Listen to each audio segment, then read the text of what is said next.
سلام و درودی بی پایان به مردم سربلند تاجیکستان عزیز، به مردم غریب، مهاجر، مسافر سلام خود را به شما میرسانم. برادران قندم، جوانای محترم، نواسکا، حواسکای قند باباش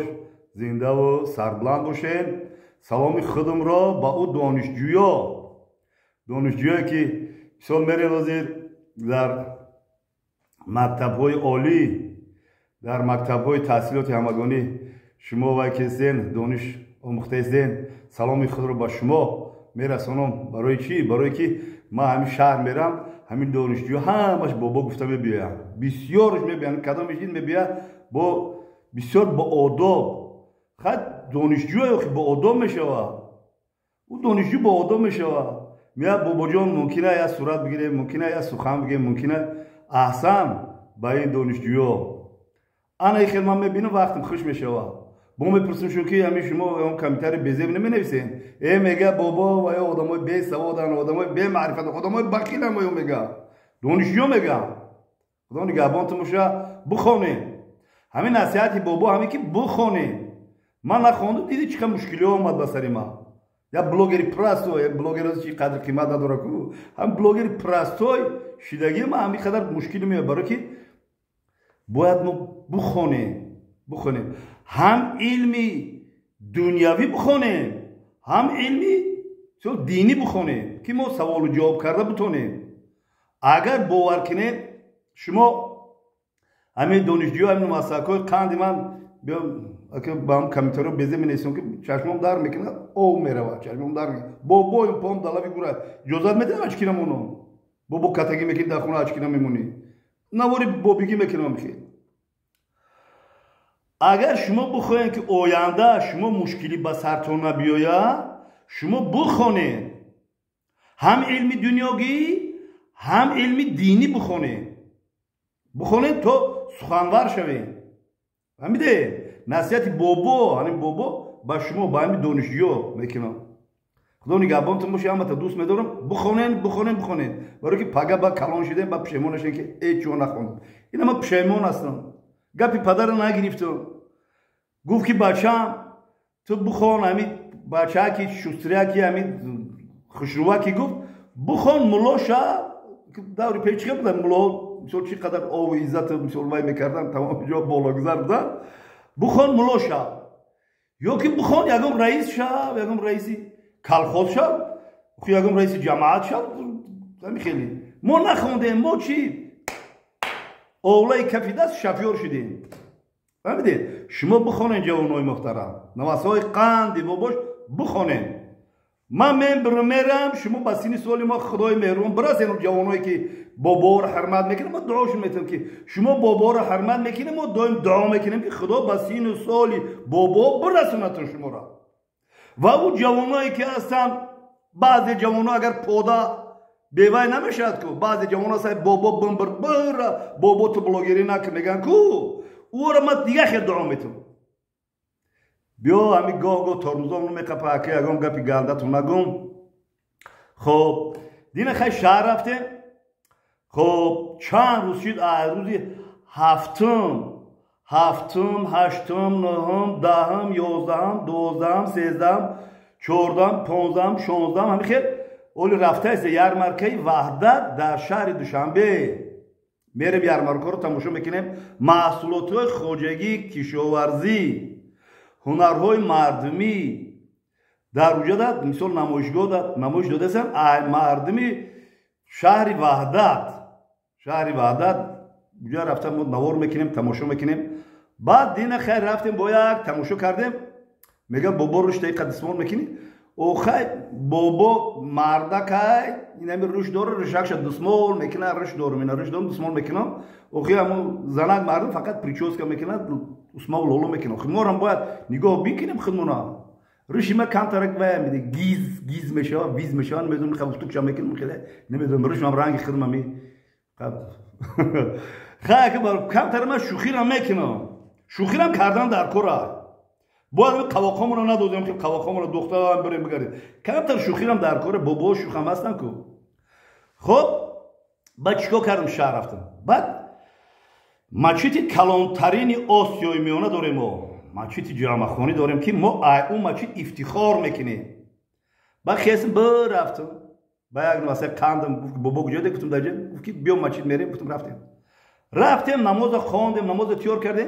گشتم نگاه میکنیم که حاجی دوستمراد جان قندی باباش اونجا حاجی حرمین و شریفین و حاجی دوستمراد حج رفته بودن کوخی در همونجا بعد اومدیم سلام علیک کردیم گفت بابا بیا گفت ما ترا یاد چی بگم خیلی بعد یاد سخن کردیم و نوار کرد پرتو فقط نصیحت میکنن بسیار خوب بابا را باید نصیحت کنیم بابایی که سواد نداره بابایی که در درون زمینه در درون کیمای کالیفرنیا در درون درختای پاولونا در درون ماهیای قلاقود میزنه ماهی میکره میاره کو من او خیلی کارا ده من استخوان ندارم نه که برآمد کردن یوتیوب ده من پیشپایو میخرم ای بلوگر رو باید من وای کنم یک دست بآموزم احسن به این شیرمردی وطن این حاجی دوستمراد جان قند من چونان هم صحبت میکنه چونان هم قطعی 6 تا گپ زد نصیحت داد گفت بابا نوارهای خوب کن احسن به این شیرمردی وطن این یگام چی نمیکنه بابا میگه خیلی نوارهای خوب کن نوار کردیم پرتفتیم در شما وای جوس نوارهای خوب میکنم اوخی شما گرچه کامنتاریو قبه گم میزنین کو من میگم بلوگر میگم شما در میگین بابا چه بلوگر میگم اوخی من سخن گفته استم با زبان اینترنتی من بلوگرم اوخی یگم اشون استم یگم مثال سیاستمدار یگم پروفسور نیستم دهقان بابا دهقان فهمیدید خب فهمیدین شکل کانتنت هم خیلی هست بعد جورا چی اساسیاسیون بلوگرای تاجیک خب ما کار فعالیت دارم اگه اولی برای بلوگرای تاجیک سخنهای دارم نوارهای میکنم ان شاء الله با امر خدا بابا همین دوستمراد گفت که شخصیت نراست من او شخصیتی او آدم ده او بلوگر میرسیم که وای نسبتی من عزت حرمت داره مرا حرمت میکنه ما اگر هم بلوگر بقبم که در پشت سرش یک شپوت هم بزنم وای میگه بابا باشی میگه تو بابای با ما تو عزت حرمت میکنه بعد دل پر ما قطعی سخن میگم بای بلوگرا خب یک تاش بلوگر بگم نمیدونم اصلا خود سوزم نمیشناسمش خیلی بسیار عزت حرمت میکنه وای میکنن مصلحت ها و نصیحت ها میکنن مثال وای هستن انا بختیار بخجیان احسن به شیرمردی وطن باور که هم که بابا رو دوست میداره که من فکر نمیکنم که امر در عموم بابا رو نقد میبینه طبیعتا بابا رو نقد میبینه ایتام بابا رو تو نقد میبینی کمی طریقه بمینسی 99% مردمی سربلندی تاجیکی عزیزم بابا رو نقد میبینه دوست میداره حرمت احترام میکنه گپاش قبول میکنه تو میگو بابا پدلاری گو حتی بگو هر چی میگو گفتی حاجی دوستمراد بعد یک کچمایی چی نمیگم گپ قبیتون نمیگم شخصیتون نمیرسم خب اونجا باید دیگه است منصور نگمتوف شما اول یک بار قطعی به صحبت کنه منصور نگمتوف کیه یکی از شیرمردی وطن بهترین بلوگر اینو میدونم همه را داره ولی سخنو میکنم یک تای دیگهش دادی خدا ما دورهای کرده کرده بودم بسیار وقت موزی میبینیم بیزو میکشیم میگم که دقیقه بسیار ما چیوه کردیم وقتی دادی خدا بسیار یکم گپ گفتیم یکم ناحرمتی کردیم بهترین نواربردار بهترین سخنور قطعی همین التماس کردم که گپی قبه یکم چی کمیته من اول شما ببینین بشینین قطعیش بعد صحبت کنین نوار بسیار بچه من 10 مینوت زیاد کردن نوار نمیتونم برای که میگافون جان قند من اردو رفته بودم ولی برای میگافونم گپ دارم همچو بابا برای میگافون چی بالا داره میگافون شما کوام کلون میگافون ما برام گپ زنم ببینی نشیده این بابشه تو اخی این مردم پول میسپرن این خوای میسپر استغفر الله که بیو رازگو نگیم خاطر تربزو گوگون میکنم میگافونش تا دسرت بگی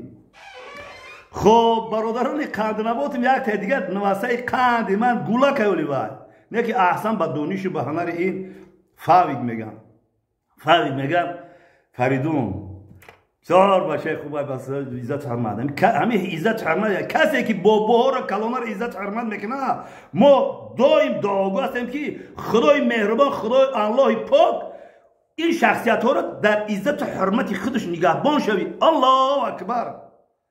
او که حرمت عزت میکنه خودتون بفهمید خب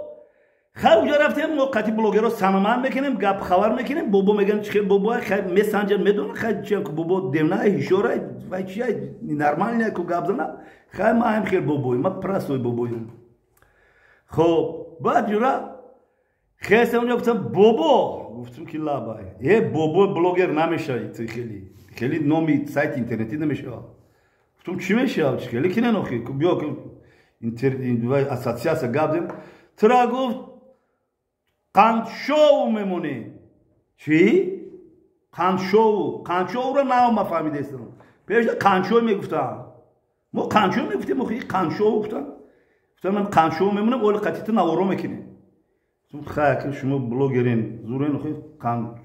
قندشوی قند نبوده چیزه میمونه نمبری سایتی مرا بمونه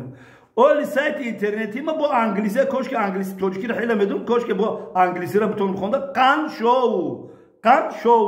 بابا بلوگر نیست مرد بابا بلوگر نیست قندشو نجورا ابی گپ ولی بنویسه ولی در نامحترما مینویسه که بابا بلوگر مرد گفته این نمیخواد گپی مرا مونتاژ میکنه یا ای بدونه عدلی ختونه وایکنه یا گم نور کنه انا که سایت اینترنتی ما قندشوشی یا تا سایت دیگه دارم بابا قند نبوده که بابوگی میگم گپ زنم او رو نمیدونم ولی چه احوالدم به گرفتار میکنم خب یا که دیگه قند توچکا چیست وایون اینستاگرام قند بابا قند توچکا هیچ خیلی هم خیلی نمیدونم بخدو خیلی نورده ما دینم خیلی کربور کرد چی گفتنی هستم بیا جورت دوست باشیم برادر باشیم بیا ویدیوهای درباره وطن کنیم درباره پیشروی کنیم درباره فرزانه ملت و کنیم یا بابا در اینترنت اومده همه دیگه همه بابا در مولتفیلم ها رو موندنه در مولتفیلم ها هم کینوهای ایندیز گیرم در شرک هم در کینوهای فویشگی هم در تمام چند یا بابا رو مونده خیلی اگه گفتی حاج دوست براجان قدیمه و یورا توکلش به خدا میکنیم خیلی شلو با همتون نوارهای خوب خاطرمان اینامی کانالی قندشو با شما تقدیم میکنیم زنده و سربلند باشه دوستی را دست نتین ملت تاجیک همه وقت گپزن بود